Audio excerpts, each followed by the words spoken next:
Good evening, ladies and gentlemen. I'm Pelshia, moderator for the conference call. Welcome to Inox Wind Q3 FY'24 earnings conference call. As a reminder, all participants will be in the listen-only mode, and there will be an opportunity for you to ask questions after the presentation concludes. Should you need assistance during the conference call, please signal the operator by pressing star and then 0 on your touch-tone telephone. Please note this conference is recorded. I would now like to hand over the floor to Mr. Mohit Kumar from ICICI Securities Limited. Thank you, and over to you, sir. Thank you, Pelshia. On behalf of ICICI Securities, I would like to welcome you all to the Q3 FY'24 earnings call of Inox Wind Limited. Today, we have with us Mr. Devansh Jain, Executive Director, Inox GFL Group, Mr. Kailash Tarachandani, Chief Executive Officer, Inox Wind Limited, and other senior members of the management. Without much ado, I will now hand over the call to the management to start with the brief opening remarks, which will be followed by Q&A. Over to you, sir. Good evening, everyone. Kailash Tarachandani here. A very warm welcome to all to the Q3 financial year 24 earnings call of Inox Wind Limited. The company announced its Q3 results at its board meeting held on Friday, 9 February today. The results along with the earnings presentations are available on the stock exchanges as well as on our website. Let me first take you quickly through the financial results for Q3 financial year 24 for the company. As guided in the previous calls, I am delighted to announce that Inox Wind has turned PAT positive. This is, however, just the beginning of the massive growth journey ahead, with huge opportunity that the sector beholds. Inox Wind has had a remarkable turnaround, which has translated into strong numbers reported for this quarter as well. For the quarter on consolidated basis, Inox Wind has reported revenue of rupees 506.9 crore in Q3 FY'24 versus rupees 237.7 crore in Q3 FY'23, an increase of 113% YOY. EBITDA of rupees 99.5 crore in Q3 FY'24 versus EBITDA loss of rupees 172.5 crore in Q3 FY'23. Profit after tax of rupees 1.8 crore in Q3 FY'24 versus loss after tax of rupees 287.9 crore in Q3 FY'23. The macro tailwinds have massively supported our growth plans. With the GDP growth envisaged over the next decade, the demand for power is huge. Wind power being one of the lowest cost power and significantly lower than the average power purchase cost of the country, and also the fact that it is green power augurs well for its growth. We have crossed 100 megawatt of supplies in Q3 and have also started 3.3 megawatt, our new 3 megawatt turbine supplies, for which we have secured the RLMM listing as well. We are really excited about the prospects of Inox Wind. We have been working hard for last several quarters to come to this stage, working on strengthening the balance sheet to ramp up our operation as well as enhancing our product offering to the best technological products available globally. Wind energy can only provide RTC requirements where it combines optimally with solar and storage solutions. This has led to numerous order wins over the last month, including a large 279 megawatt order from a large C&I player, another 50 megawatt order from Navratna CPSU, which is NLC India, as well as the recent mega order win of 1500 megawatt, single largest order from CESC. The CESC order, as I said, is the single largest wind order ever awarded to any OEM in the country, with order intake of approximately 1850 megawatt in the recent months, taking our total order book to approximately 2.6 gigawatt. Provides strong revenue growth visibility, and we believe we should deliver more than gigawatt scale annual execution much earlier to what we anticipated. Our efforts have also yielded result in our vendors' confidence and backed us with supplies to be able to ramp up our production. Our customers across PSUs, IPPs, C&I, and the retail have also shown confidence and interested us, giving us large orders. Our debt levels have also come down drastically, and operations are being geared up to position as well for 2 gigawatt of annual execution. We continue to maintain that we will achieve the net debt zero status by H1 of the next financial year. Also, as guided earlier, we will be incrementally looking at increasing equipment supplies to our order book next along with the turnkey. What truly sets us apart is the infrastructure build-up, including the high-value project site inventory, which we have built over the time, and I believe we would be one of the largest companies in terms of project site infrastructure ownership, which is USP for us, as it enables us to deliver the turnkey project on plug-and-play model to our customers. India's renewable target in general, and wind in particular, along with Gujarat and Rajasthan government policies on captive wind, plus the carbon tax announced by several economies globally, added by the move away from fossil fuels, provides a massive opportunity for the wind sector. Inox Wind has put in place all the building blocks to be able to capture a sizable portion of the large opportunity. Over the next 8 to 10 years, India plans to add over 100 gigawatt of wind power capacity on the current base of around 44 gigawatt. The current order book is 2,575 megawatt, and with more orders wind expected in the near future, provides a strong revenue growth visibility. The commencement of our 3.3 product supplies, our robust and well-capitalized balance sheet, combined with lean cost structure, will add to our strength that we have built over the last few quarters. We have also signed an exclusive licensing agreement for 4 megawatt series turbines, which we believe will help us address the technological requirement in the onshore wind sector over the next decade. Our O&M subsidiary, Inox Green, continues to gain strength, has delivered another good quarter. Listing IGESL separately, I believe, was a strategic move to place us strongly for growth, both organically and inorganically. I believe we are on track to reach 6 gigawatt O&M portfolio by FY'26. We will discuss the financial of the Inox Green in detail separately right after this call. With this, I would now like to hand over to Mr. Devansh Jain for his brief remarks, after which we will open up the floor for the Q&A session. Thank you, KT. Good evening, everybody. I am pleased to state that all our hard work has paid off, finally, and we have been able to deliver on all the promises we made.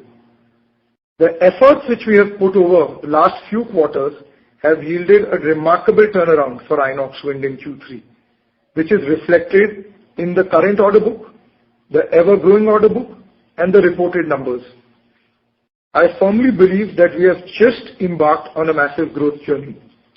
With all the levers aligned, which includes the strong promoter backing of the company, a robust balance sheet, large and continuously increasing order book, which is very well diversified now, ramped up operations, a high-value project development pipeline, which is a key moat and USP also for us, along with being technologically ready for the next decade.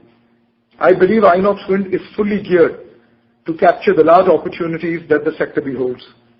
With our operations ramped up and further being ramped up for 2 gigawatt of annual execution and the large order book, we should achieve more than 1 gigawatt of annual execution much earlier than what the market could have anticipated, and even much earlier than we ourselves could have anticipated. Thank you, and let's open the floor to questions. Thank you, sir. Ladies and gentlemen, we will now begin the question and answer session. If you have a question, please press star and 1 on your telephone keypad and wait for your turn to ask the question. If you would like to withdraw your request, you may do so by pressing star and 1 again. Ladies and gentlemen, if you have any question, please press star and 1 on your telephone keypad. We will wait for a moment while the question queue assembles.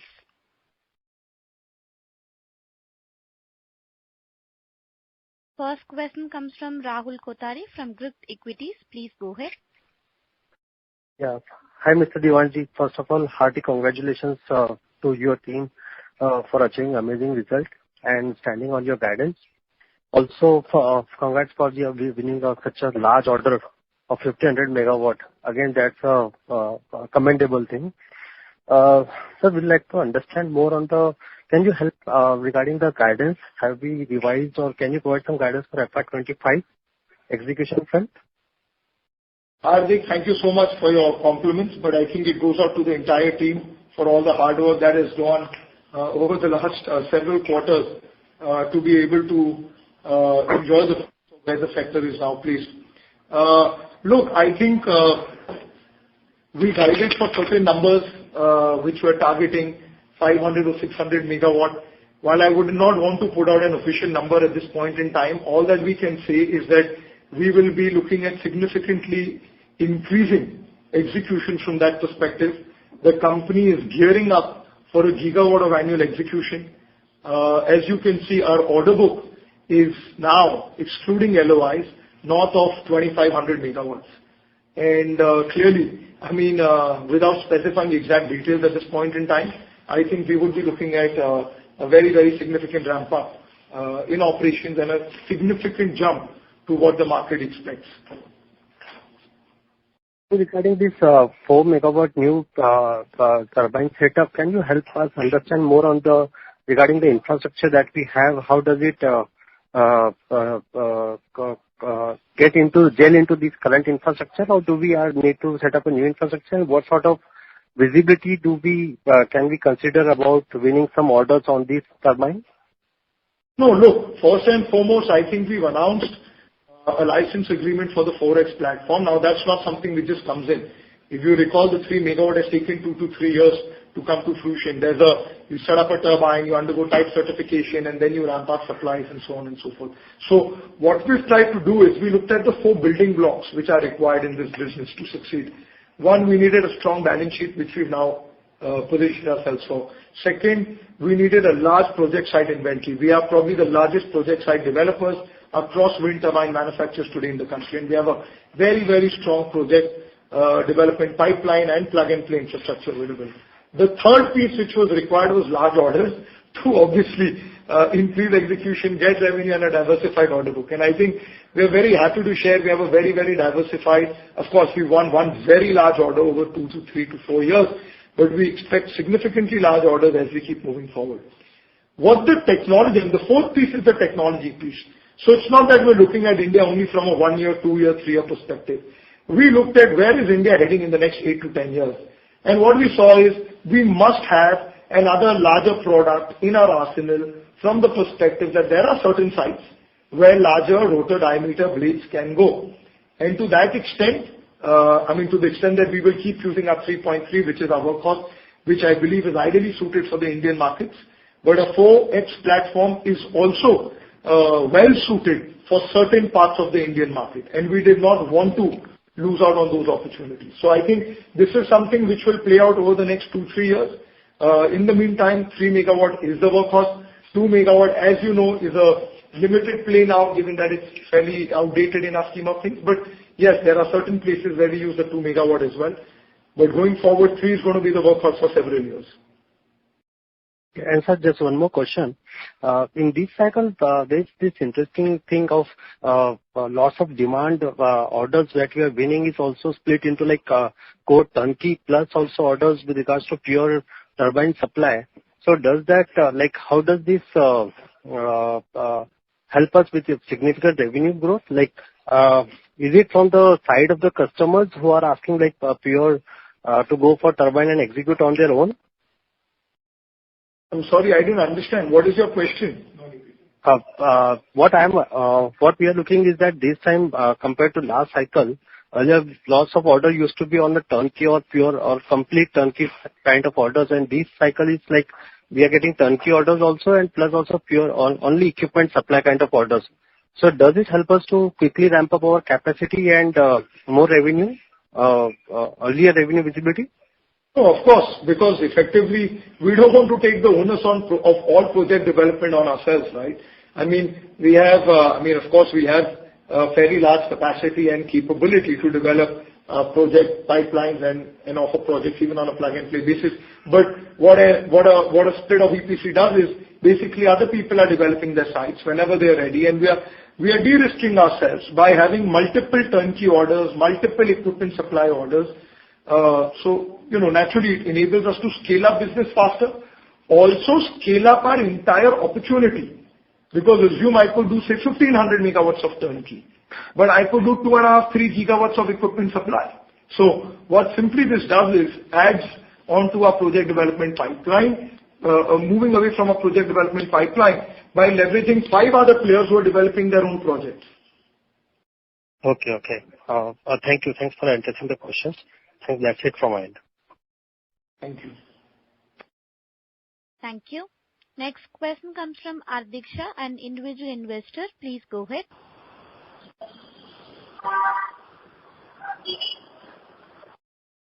I repeat, question comes from Ardiksha, an individual investor. Please go ahead, sir.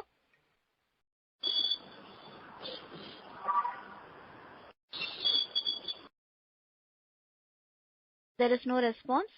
Ladies and gentlemen, if you have any question, please press star and 1 on your telephone keypad.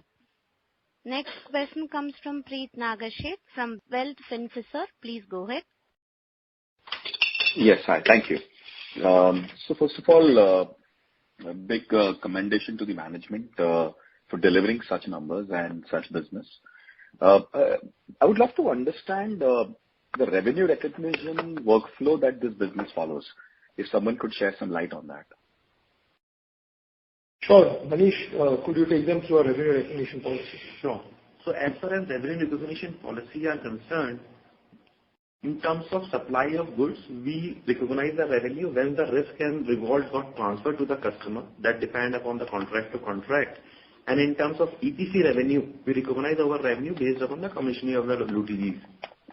There are two stuffs which we recognize accordingly. In terms of O&M, that is a time-based services which we provide over a period of time and recognize the revenue based upon the timing or time performance of the same. So just to get this right, so an equipment supply, the timing for recognizing the revenue is when the equipment is supplied and the delivery is completed. Is that what you just meant? Yes, that's right. Okay. And in terms of EPC, it is on commissioning. So could it be that, say, if the evacuation takes time or if there are challenges in commissioning, the revenue recognition will get back-ended? Contract to contract. For example, in a limited scope EPC, if over scope of work doesn't include commissioning, so we recognize the revenue on when the EPC work got completed. Only wherein the commissioning is in our scope, we recognize the revenue based on commissioning of the WTGs. Understood. Okay. The other question I had is regarding the bid pipeline. So you mentioned 2,600 megawatt of orders, excluding the LOIs. What about the pipeline that is building up? Could you shed some light on that? Look, I think there's almost 15 gigawatts of tenders out there, which include hybrid, wind, FDRE, fixed dispatch renewable energy tenders, which need to be awarded out. This is besides the fact that multiple PSUs are taking out fairly large size tenders. I mean, as we speak, there is an NTPC tender out there. There is an SJVNL tender out there. And given that we've created a very, very large order book, of course, there are significant orders in advanced stages of discussion. Keeping in mind some of our targets, which we are now enhancing, given that we are looking at a far larger volume of supplies and execution as we move forward, we are bidding and participating in most of these tenders. I see. So, Devansh, should we anticipate a different kind of guidance in terms of what you will end up doing for FY'25, 26 than what has been communicated in the past? Look, without specifying exact numbers, all I'm saying is whatever has been communicated in the past for FY'25 and 26, we will be significantly higher than that. We will elaborate more on this at an opportune time. All I can say at this point in time is we will be looking at significantly larger numbers. Right. One other comment, if you can give me, is on many of these tenders are getting undersubscribed, or there are delays, or there are land delays. I mean, that's the nature of this business. So, how do you see that impacting both your current bid pipeline as well as the ability to execute some of these numbers that we are talking about? Look, I think there was nothing new about that. That was very visible to us in the past 12 to 15 months. We've seen the pain in the sector for the past 5 years. So, frankly speaking, it was pretty clear that you need to have a split of turnkey and equipment supply. It is foolish for someone to say that we will do only equipment supply and then blame people that I am not ready, you are not ready, blah, blah, blah, blah, blah. What we have done smartly is we have used a significant chunk of our project pipeline, which we continue to replenish and build on. And we are also smartly taking equipment supply orders, number one. Number two, we are also taking equipment supply orders from people who we believe are capable of executing. Okay. Now, obviously, there can be delays and there can be challenges when you develop infrastructure. But there is also a quality which needs to be looked at. If you notice, we are not taking in orders from start of the mill, IPPs, and so on and so forth, so-called C&I players who talk of equipment supply because they don't have the wherewithal and the pedigree to do it. Okay. And we are completely hedged because we have the turnkey ability. We today are the largest turnkey wind turbine company in the country. And we are now adding on to equipment supply with genuine and relevant parties. So there is no point taking orders for the sake of taking orders from people who are not capable of executing them and then blaming them. Wonderful. Super. Thank you so much for that and wishing you guys all the very best. Thank you. Thank you. Next question comes from Dhaval Doshi from Diamond Asia. Please go ahead. Hey, hi. Congratulations, team, on the good set of numbers and a strong order book. Just wanted to clarify one thing, Devansh. You mentioned 15 gigawatt of bid pipeline. This is in addition to the PSU orders, or this includes the PSU orders? No, this is in addition to the PSU orders. These are various. So PSUs are guys who take out tenders. So for example, we won 3 NTPC tenders. We won an NLC tender. Similarly, there are tenders in the public domain by SJVNL and NTPC, where we only, where we either only supply turbines or in certain tenders we do turnkey projects. Right? That's where Inox Wind submits tenders. And then there is another 15 gigawatt of pipeline out there, which is hybrid, wind, FDRE, etc., where say people like Adani, Tata, CESC, etc. participate. Okay. So, and what would be the current PSU pipeline in addition to this 15 gigawatt that you mentioned? Look, I can only say in the public domain right now we have a 1000 megawatt NTPC tender. There's a 300 megawatt SJVNL tender. This is in the public domain. What we've also seen is NTPC's taken out tenders for BOP for about 2 gigawatt. We know there are various other projects in the pipeline from various PSUs, Kailash, like even like some of the new green hydrogen, green ammonia, a lot of those things are also coming up, which will add to volume over and above. And we have a couple of other PSUs, which we believe are coming out with tenders in the near future or on an ongoing basis. Okay. So, it's much larger than anticipation. So when the government had come up with the plans on wind power, they said almost 10 gigawatt of annual ordering, and they've significantly lagged. If you can highlight what are the issues which is leading to this delay, and when do we expect that kind of an ordering, at least even 50% of that ordering, to start trickling in on an annual basis? So I'm more interested in understanding what are the issues which is hampering the overall execution as well as the ordering cycle. Look, first and foremost, while the government may have initially anticipated 10 gigawatt of plain wind tenders, don't forget there's 15 gigawatt of tenders out there for which, and 9 gigawatt out of that, if I'm not mistaken, Anshuman, is FDRE, right? FDRE needs 9 gigawatt of incremental wind.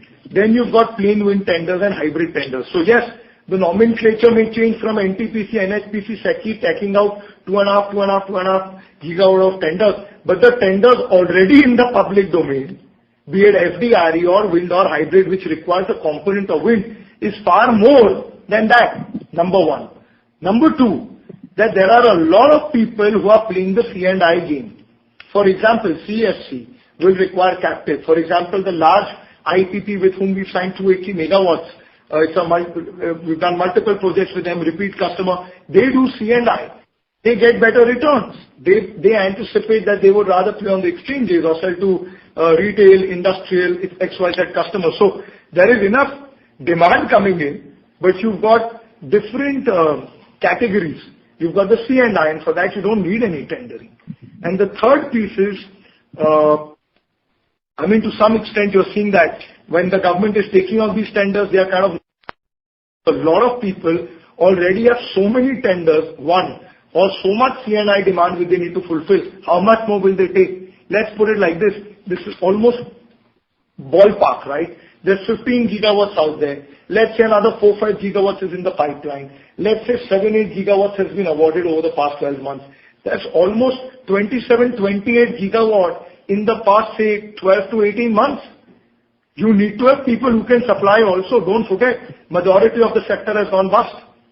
And even from an execution pipeline perspective, there are probably only 2 at best, or 3, not even 3, I would say 2 players who do turnkey. So everyone doesn't have the ability to do project development or project infrastructure. You will gradually have people coming in, or they'll take much longer than experts. And I think to that extent, I think everyone's plate is full at this point in time. So one of the issues, Devansh, which I understand, is the implementation or the execution of the project.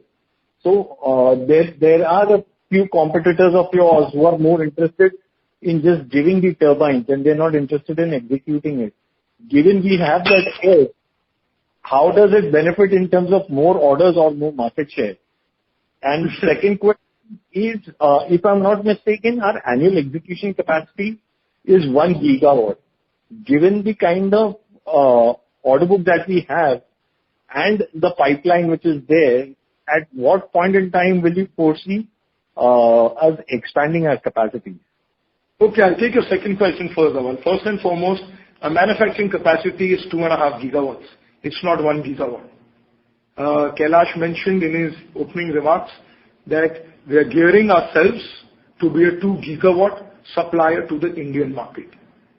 We are geared to be a gigawatt supplier to the Indian market. Okay, these are the 3 most important points which Kailash mentioned in his opening remarks.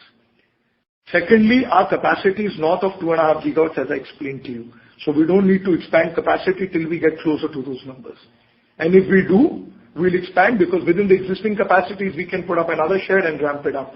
At the end of the day, we've spent about 100 million, 800 crores to build a 2.5 gigawatt manufacturing capacity. So, we've not spent 4, 5, 6,000 crores like some of our competitors. At 1/5, 1/6, 1/7 the cost, we can expand these capacities. Secondly, so I think in terms of how are we gearing up to take market share, look, I've always said, we are historically a 15 to 20% market share player. Having said that, I don't care about market share. I care about profitability. There is no point from 10 till 17 when the sector was rolling saying I'm the largest player and lose thousands and thousands of crores. Or being the second largest player and make 1% margin. We've historically been a 14 to 15% EBIT company, barring the painful transition period of 17 to 23. I think we have guided and we have said our aim is to get back to those numbers from the coming financial year. So to that extent, if you look at our order book, it probably is one of the largest order books in the Indian market today.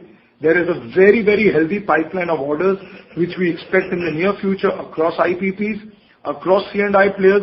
We are participating in multiple PSU bids. So, naturally, if you juxtapose some of this, you will be able to figure out what kind of execution and supplies we are gearing up to be a part of in the Indian market. So, manufacturing is 2.5 gigawatt, but if I were to do a complete execution or turnkey, what would that figure be? Look, it's not a question. Ideally, if you want me to do 3 gigawatt, I can. Will I do it? No, I will not do it. What we want to do is 50% turnkey, 50% equipment supply. That's the broad mix. Obviously, it could be 40-60 or 60-40. But just in terms of capability, I'll throw a number at you. Until 15, 16, 17, when the sector used to be Q4 dependent, and you have this threat of 31st March, on average, Inox Wind used to do 50 to 60 turbines every month in the last quarter. Right? Now, whether it's a 2 megawatt or a 3 megawatt or a 4 megawatt turbine, is the same job. So you juxtapose that. 50 or 60 turbines is 100 to 120 megawatt. Multiplied into 3.3 megawatt, you will be anywhere from 180 to 200 megawatts a month. So from a capability perspective, we could do north of 2 gigawatts. Do we want to do it? No.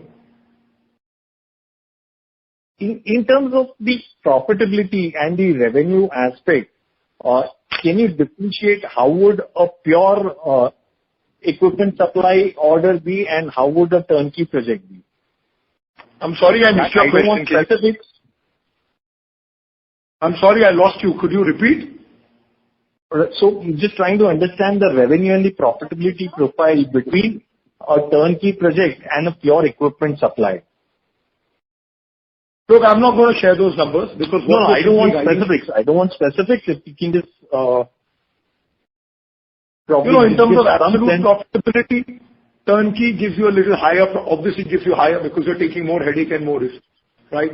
From a percentage point, it may be on par with equipment supply because your denominator is lower, right? But it's not a question of... you have to take some easy businesses and you have to take some turnkey businesses. So it's not a question of why don't you just do all turnkey? Because it's complicated. Yeah? You need to build lines, you need to acquire land, you need to solve ROW issues. It's not possible to just take all the dirt and leave them alive for our competitors.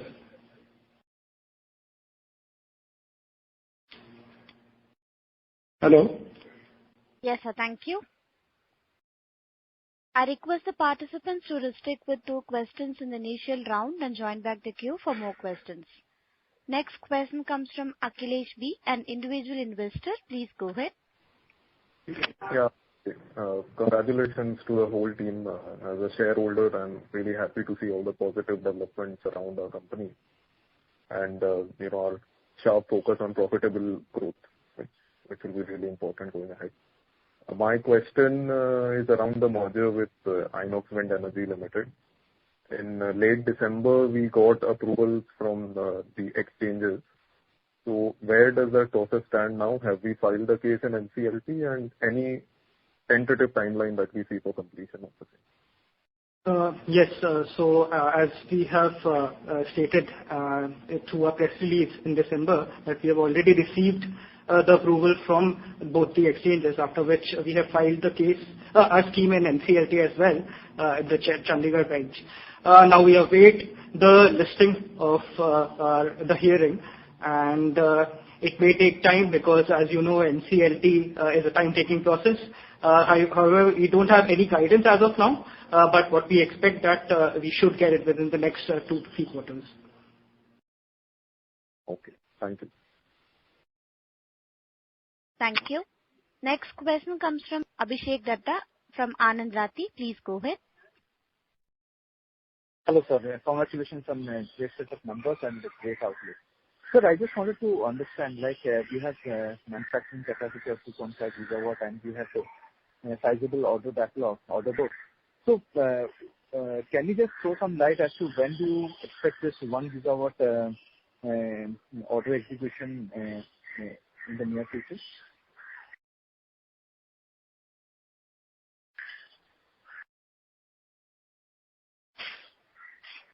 It's very difficult to say any exact timeline, but we are definitely gearing up. As Devanshu said, we are building up the capacity, and capacity in the sense of, the order intakes and all that, and we will gradually over the quarter put the timeline in such a way that we can execute those.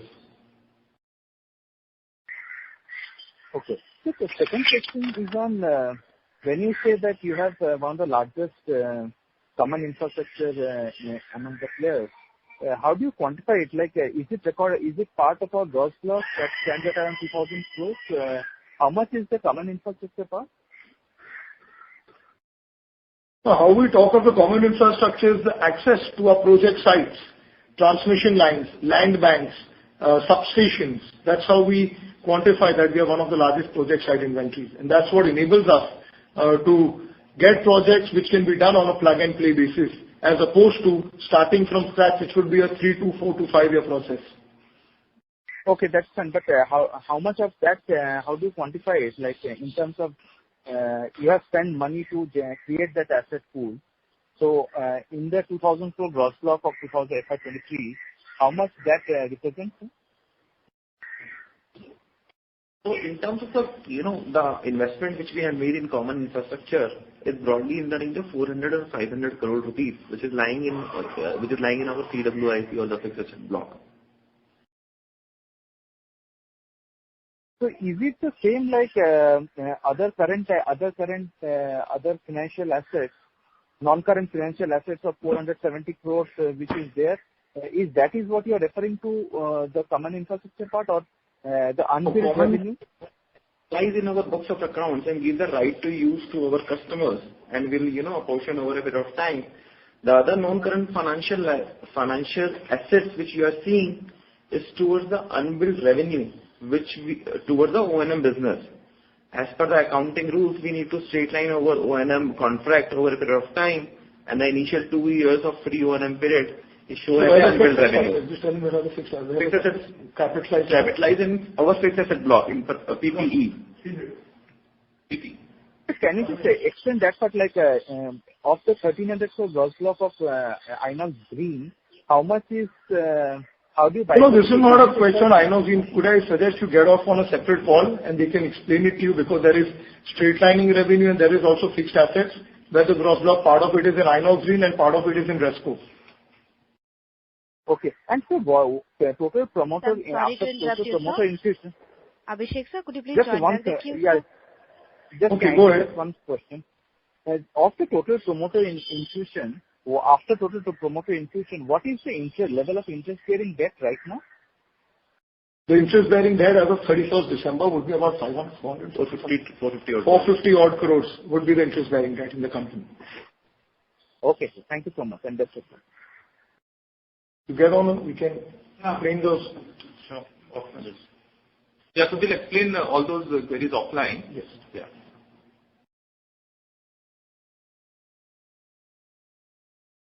Thank you, sir. I request the participants to restrict with one question in the initial round and join back the queue for more questions. Next question comes from Divakar Rana from Prudent Equity. Please go ahead. Yeah, good evening, sir. Basically all my question has been answered. Just one question: what will be the normalized interest cost from the Q4 onwards?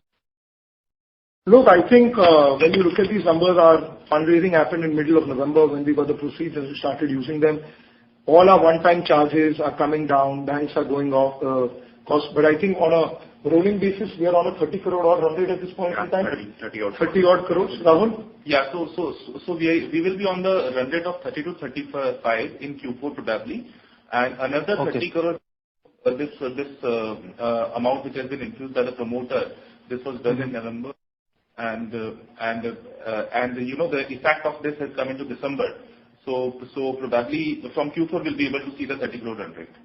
Excluding the one-time charges, given that a lot of NCDs are being repaid, debts are being repaid, and those have charges because we are breaking them from the 3-year, 4-year, 5-year terms which we had taken from the bankers. Yeah. Okay, sir. That's all from my side. Thank you. Thank you.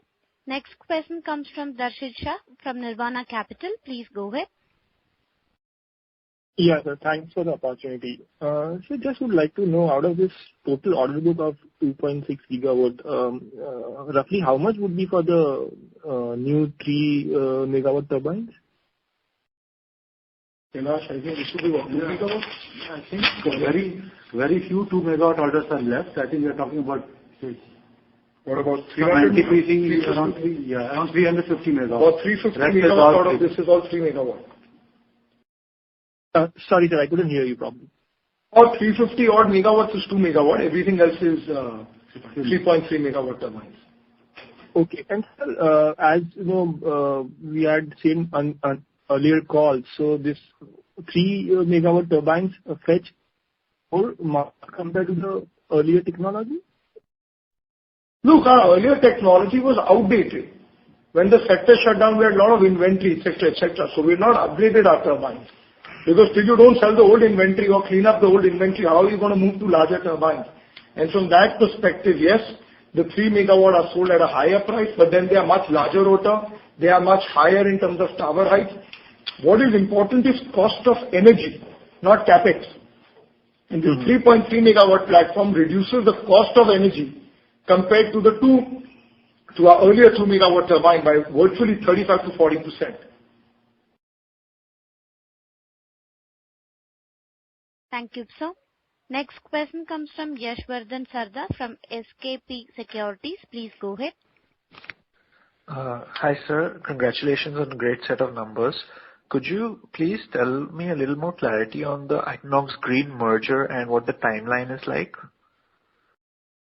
No, it's not Inox Green. It's Inox Wind Energy Limited, which is the promoter of Inox Wind, getting reverse merger. And in one of the previous questions, I answered that we have already filed the scheme in NCLT, and however, we can't tell you the exact timelines, but what we expect is that within the next 2 to 3 quarters, we should get the approval from the NCLT. Sure, sir. Thank you so much. Thank you. Next question comes from Bharani Vijay from Aventus. Please go ahead. Yeah. Good evening, gentlemen. Am I audible? Yes. Yeah. So I just want to understand working capital, how it works for your equipment business and your turnkey business. So how much of inventory typically would be kept, and what will be the time before the client pays, etc. That kind of details for, say, separately turnkey business and equipment business. Thank you. Look, I think very simply put, the past will not be a barometer of the future given that the sector shut down, but in a normalized scenario, say FY'25, which will be the first full year of normalized operations and all the debt issues out and 3 megawatt kicking in and the sectoral feed-in tariff issues behind us. What we would be guiding for is about 90 days of working capital cycle. When you typically supply a turbine, as Manish and Kailash may have explained or Rahul may have explained, when you supply a turbine and equipment supply, we supply the turbine, the risk reward gets passed and we get paid. That would typically be in 45 to 60 days. And in a turnkey contract, obviously again, when you supply the turbine, you get paid the supply price. But the EPC piece, which is about 25% of the turbine cost also, you get paid in different milestones. So that depends on what the contract are. But that typically comes over a period of 1 year. So to summarize, but 90 days is a good barometer in terms of working capital cycle guidance for the consolidated business. So it will be higher for EPC business and it will be lower for equipment business. 90 is the... Not necessarily. Again, like I said, your supply payments come in. It's the smaller part which comes in different milestones. And those milestones are, say, over 12 months because you supply turbines, you're doing foundations, you're erecting, you get paid something on foundation, you get paid something on erection, you get paid something on USS, something on charging of the line, something on final commissioning, something on STPT. So it's a process. So that could be for 3%, which may come after 3 months, or 4%, which may come after 5 months. But broadly, as I said, it's very hard to say, will this be 81 days and will this be 96 days? As I said, broadly 90 days is a good barometer for the consolidated business.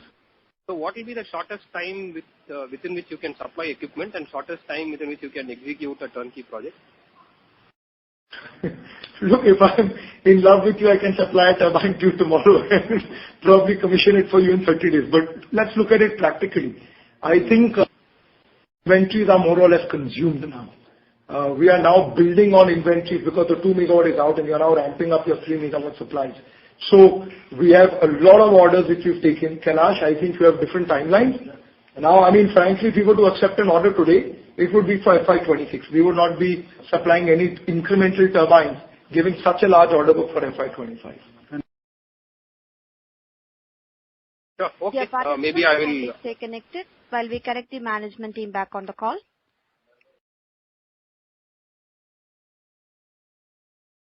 I welcome back the management team.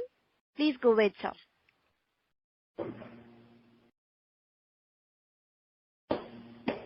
Can you please ask the participant to repeat his question?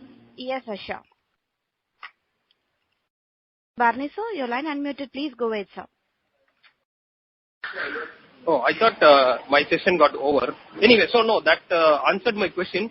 Just that you are telling if you take an order now, you will be able to supply equipment only for 2026, right?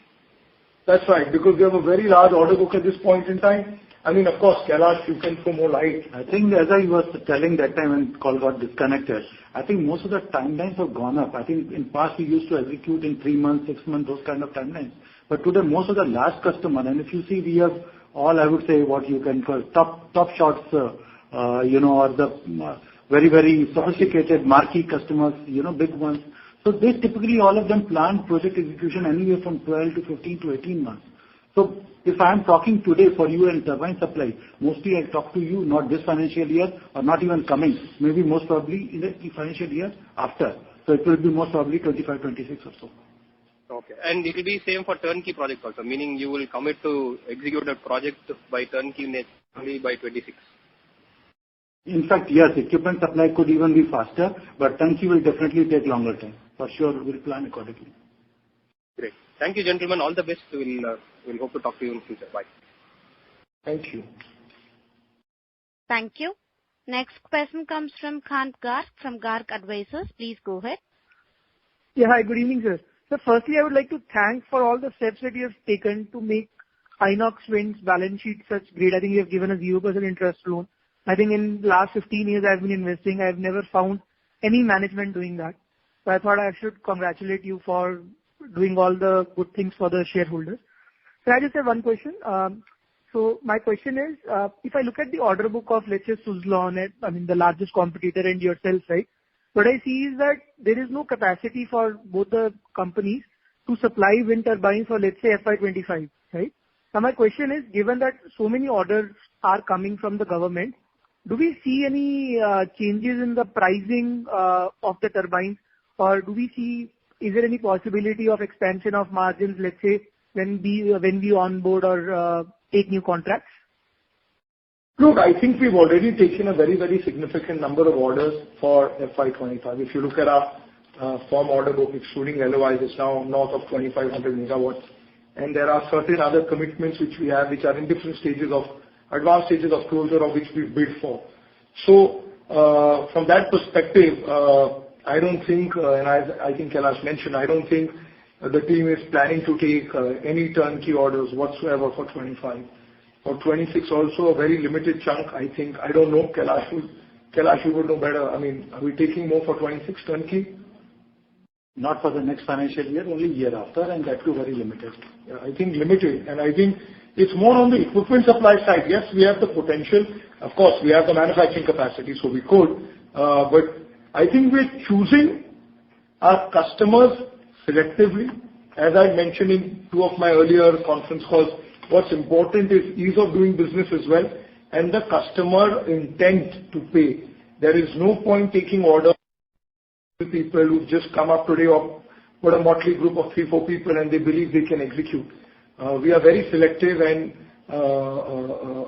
focused on the guys from whom we are taking equipment supply. And to that extent, I think, as we said, we ourselves anticipate gigawatt scale execution much faster, but we are gearing up to be a 2 gigawatt supplier to the Indian market. That's all that we can say at this point in time. Thank you. Next question comes from Vipul Kumar Shah from Sumangal Investment. Please go ahead. Hi, sir. Congratulations for very good set of numbers, and thanks for the opportunity. So what is the timeline for execution of this CESC order? So this is a binding agreement which we've entered into, which is spread over 3 to 4 years. Spread over 3 to 4 years. And sir, when are we going to launch this new 4 megawatt turbine, and what will be energy saving of that turbine over 3 megawatt? Yeah, to be honest, we are right now focusing on 3 megawatt. 4 megawatt is basically for the future. This is what we are planning, and I think in one of the comment Devansh explained that it's a process which we'll go through. We'll do the detailed, prototype, go for RLMM testing and all that. So possibly it will take another, 2 to 3 years before it becomes commercially available. Thank you. Next question comes from Pratik Kapoor, an individual investor. Please go ahead. My question has been answered. Okay, sir. Thank you. Ladies and gentlemen, if you have any question, please press star and one on your telephone keypad. We have a follow-up question from Rahul Kotari from Gript Equities. Please go ahead.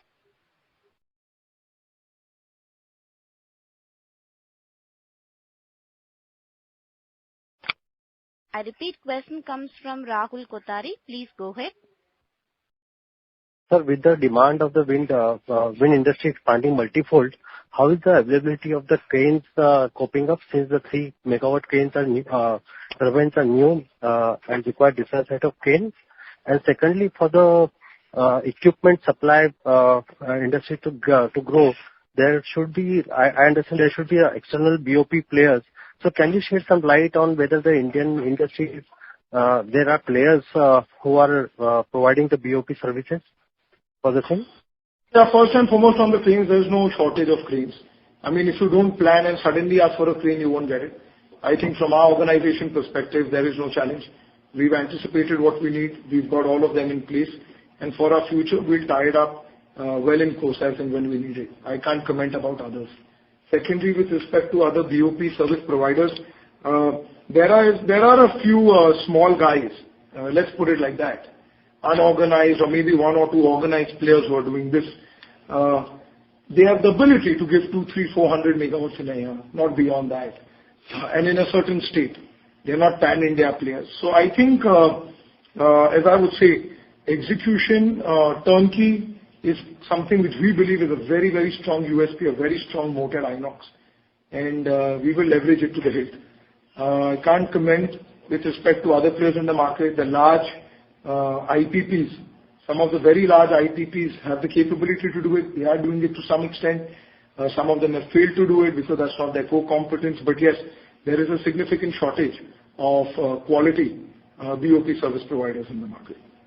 Just to add that we have a good partnership of many of our crane suppliers and BOP service providers. So typically they know in advance how we are building up, what sites are coming up, where we are executing. So this shouldn't become a concern at all from that point of view. The gear up accordingly. Okay. Thank you, sir. Thank you. Next question comes from Chirag from Katamaran. Please go ahead. So thank you for the opportunity and congratulations on a good set of numbers. Just a couple of bookkeeping questions. Can you share the execution megawatt number for the quarter? Also the closing net debt, the interest-bearing net debt, if you can. So the execution was over 100 megawatt this quarter, precisely around 104 megawatts. And the net, as we had informed in an earlier question, is around 450 to 500 crores. This is the net interest-bearing debt, which is there now. Yeah. Look, I mean, don't get colored by the current interest because there's a lot, the money came in November and also a lot of the prepayments are happening. These were NCDs, long-term debt. So it's a bilateral negotiation. These weren't CCs or loans which we could repay. So there are exceptional charges which are coming in the one-time cost. So the interest cost of 60 is not the cost at which we are. We are potentially today at about 30 crores, which we expect to virtually become zero over the next 2 odd quarters. Right. And there will be bank guarantee charges which will be around 50 odd crores annually, right? If I understand it. So that's part of this whole thing, right? That's why I said if you're going to be roughly on 30 crores, that includes the interest-bearing debt, that includes your one-time bank charges, LC charges, BC charges, and BG charges. What we anticipate is over the next 2 quarters, potentially earlier, but over the 2 quarters, we are net debt free, right? And a lot of the bank charges are going to further come down as we are moving forward, given the strengthened operations and the profitability profile which bankers are seeing as we move forward. Right. Now, what I was trying to address is 2 or 3 quarters down the line when the entire debt, sort of interest-bearing debt gets paid down, there will be a 50 odd crores of annual bank guarantee charges, right? That's the broad number we should work with? The annual bank guarantee charges would be close to 10 crores per annum. Oh, okay. Got it. Thank you so much. Thank you. That would be the last question for the day. Ladies and gentlemen, this concludes your conference for today. Thank you for your participation and for using Doorsabha's conference call service. You may disconnect your lines now. Thank you and have a good day.